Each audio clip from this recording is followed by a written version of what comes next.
Afternoon, Britain. It's 9 minutes past 2, and let's speak straight away with our Home and Security Editor, Mark White, who has some breaking news for us. Well, it's been reported now this afternoon that the British government is going to pause the deal to hand over the Chagos Islands, and of course that important strategic base for the United States and the UK on Diego Garcia. They're going to pause handing over that base and indeed the islands to Mauritius. That in light of course, a number of developments, most notably the continued hostility towards the deal from the US president, the latest missive coming from him via the Truth Social platform just 6 days or so ago, when he said it was a bad deal, urged the British government to reconsider, said that no deal to lease any kind of property or country would be a good deal. It's the kind of area and kind of base, according to Donald Trump, that the US could have used or would use if there is an attack on Iran. So clearly pressure from the US administration because the White House, their official spokesman, said that the president's remarks on Truth Social should be taken as the administration's policy. So that clearly has provided pressure. There is, of course, a huge political backlash in this country from many politicians who believe that it is a wrong-headed move to hand these islands over to Mauritius. And then amidst all that, you've got the remarkable sight of a group of Chagosians going back to one of the islands on the archipelago just in recent days. Among them, the First Minister of the Chagos Islands, Ms. Lee Mandarin, who are on one of these islands. They were served with a notice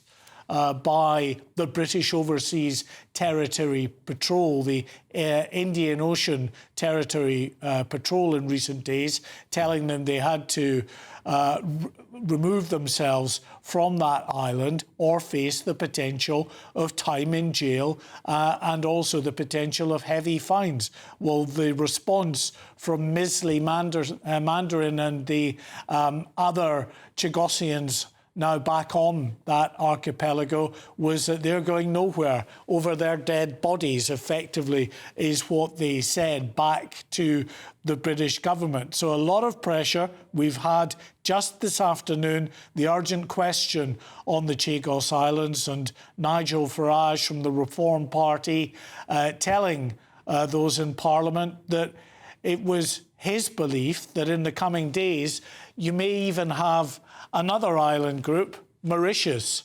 the Maldives, I beg your pardon, launching a formal bid to claim the Chagos Islands as well, that they had a history that was more connected to the Chagos Islands than Mauritius. So a real old mess, and it seems from what was being reported that the British government is now going to pause the legislation which would pave the way for the formal handing over of the Chagos Islands to Mauritius for the time being at least. Oh. Well, Mark White, thanks very much indeed for bringing us that breaking news there. I appreciate your time. Yeah, I mean, to be honest, though, I'm not surprised, and it makes perfect sense. But this would be seen as another U-turn then? It's paused, so they're using the term paused just to make it sound like they've not actually stopped it or cancelled it, but it's not happening, is it? Well, not for the foreseeable future. No. And only the former Foreign Office Special Advisor Ben Judder was on the media this morning saying perhaps it's best for the deal to be put on ice. So even those who sort of helped draft it and were pushing it through were saying, actually, the situation is not right for it to be put before Parliament now. I think you've got a broad consensus on all sides of the debate that actually it's not going to be moving forward. Code for what a stupid idea. All right. There's nothing more important than keeping your money and your identity safe online. And with so many VPN options available, choosing the right one can be pretty daunting. But this video's sponsor, ExpressVPN, is making the choice easier for GB News viewers. ExpressVPN is offering up to 75% off, plus 4 extra months free. That's top-level security from just £2.49 a month, and you're covered by their 30-day money-back guarantee. So just click the link in this video's description or scan the QR code now. Remember, when you're online, you are often sharing personal data, so hackers can steal your information, your passwords, your photos, and your bank details in just seconds. But ExpressVPN encrypts your connection, making it virtually impossible for hackers to access your personal information. So why choose ExpressVPN? Well, it couldn't be easier to use. With just one click, you are protected. And ExpressVPN uses military-grade AES 256 encryption, which is the same standard trusted by the US government to guard their classified information. With their new tiered plans, you can protect up to 14 devices at once and manage passwords securely. Live chat support is available 24/7, and it typically connects you in under a minute with a real person. Click the link in this video's description or scan the QR code to get up to 75% off ExpressVPN, plus 4 months extra for free. Start protecting yourself today with ExpressVPN. Let's speak to political commentator Benedict Spence. Benedict, so, well, first of all, the Prime Minister's performance on PMQs, I don't know whether you watched it. Did you get the same feeling that I got, that he just didn't answer the questions and was just kept talking about the Tories' time in office? And then every time he tried to say something reasonable, he then reminded that he had employed somebody who was friends with a paedophile. It does seem to be a bit of an awkward back and forth now, where, you know, people are going to keep on raising Mandelson and he's going to reply with something to do with Liz Truss. And I think that for as long as he remains Prime Minister, that's going to be the weird Punch and Judy show backwards and forwards. Nobody's really going to learn anything.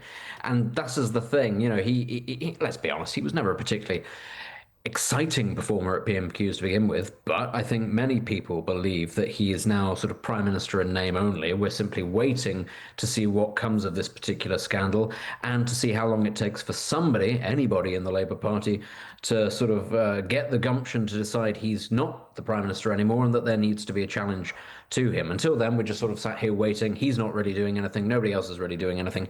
And it's just a bit of an embarrassment all round. But, you know, that I think you can tell that by the fact that that's kind of all that he has now, is just to reply about how awful the Tories are. The Tories aren't even really his main opponents right now. You know, he's got an awful lot of problems facing him when it comes to reform, but also the Greens. He's stuck in default mode. He's got these stock phrases. That's all he reaches for. And yet, is he given a bit of protection, really? Because the Mandelson files, the Peter files, whatever you want to call them, they are not going to be published for quite some time. And while we're waiting for the government to reveal all of its Peter files, we will not be able to cast judgment upon the Prime Minister in the way that perhaps many would like. Was that you that came up with that, Peter Files? It's very good. I don't know what you mean, Benedict. It's one of those. It's one of those where I think actually the damage has already been done. You know, we can say that he's being protected, but I think the minds of many people in the public is already made up. Whatever Peter Mandelson ends up being accused of, whatever, you know, comes of this story, the fact of the matter is everybody is now painfully aware he was friends with Jeffrey Epstein. The Prime Minister, if he wasn't aware about the depths of their friendship, should have known about it. He was the Prime Minister. And the Prime Minister, at best, has made himself look very naive and a bit of an idiot, or at worst isn't telling the truth. I think that's kind of baked in. Anything that comes after that will obviously add to it. But most people, I think, are sat there going, you have displayed incredibly poor judgment over this. You've lost your Chief of Staff over this.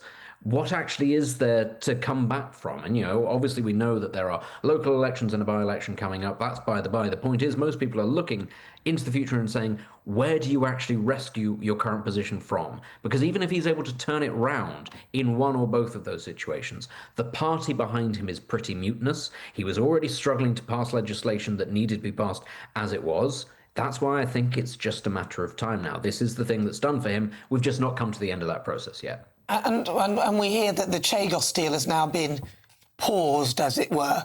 I mean, that's really, I would say, that's just a polite way of suggesting that it's a U-turn, but they didn't want to say that really because it'll be number 16, I think. Well, that's equally very embarrassing that we've found ourselves sat here. All and sundry are shouting at the government that, look, this was an advisory decision. You don't need to go ahead with it because there's nobody twisting your arm. That's embarrassing enough as it is. But to then basically be sat there waiting on another country to tell you yes or no, depending on what time of day it is, whether or not we have to go. It's simply a reminder of how far British power has fallen, that our own sovereign territory, we're kind of sat here going, well, we can't even decide to give it away unilaterally if we want to. That is, as you say, deeply embarrassing. But it's not even the thing that's sort of coming up most on the doorstep. It's something that it's a really strange decision that they're deciding to push it. Every time it gets into the public consciousness, people go, oh yeah, that was a silly thing. Why are we doing that again? The other thing, of course, is assisted dying, which, you know, we were told had nothing to do with the Prime Minister. But increasingly, they're not even pretending that that's not the Prime Minister's bill. Again, something that wasn't in the manifesto, isn't universally popular, is quite divisive. These seem to be the things that, the hill that he's deciding to die on. Peter Mandelson giving away sovereign territory, and whether or not the NHS needs the added burden of assisted suicide rammed through Parliament. It's a really strange thing to decide to make your legacy out of. Well, Benedict Spence, political commentator, tell us what you really think. Thanks indeed for joining us. That's great.